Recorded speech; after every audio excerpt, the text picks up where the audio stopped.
Well, it's done. I was able to fix my seatbelt receptacle here. Very poor lighting conditions. See, the tool is holding the two halves together here.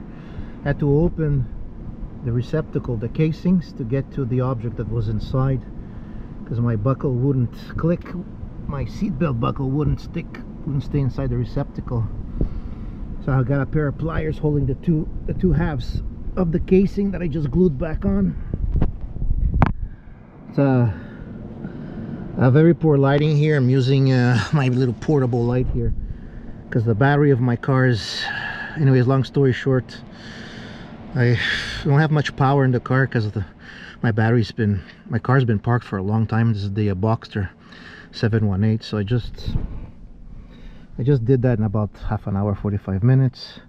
The only problem is that you can see some bits of, I don't know, plastic on the corners, the edge of the casing, where I had to use a serrated knife to be able to open it, unfortunately.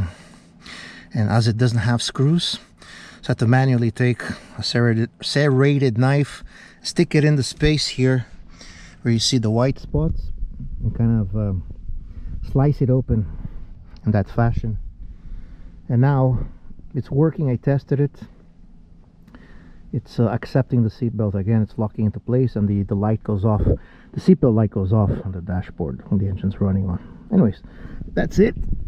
Let's let it dry. Just use some little bit of crazy glue to keep the two halves together.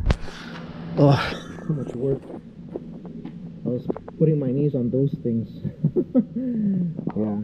Anyways, long story short, a piece of my hoodie had fallen inside the seatbelt, the lock receptacle, so I had to try to get it out.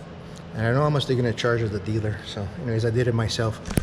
Thanks for watching. Have yourself a great day. It's freaking minus 20 something out there today. Cheers.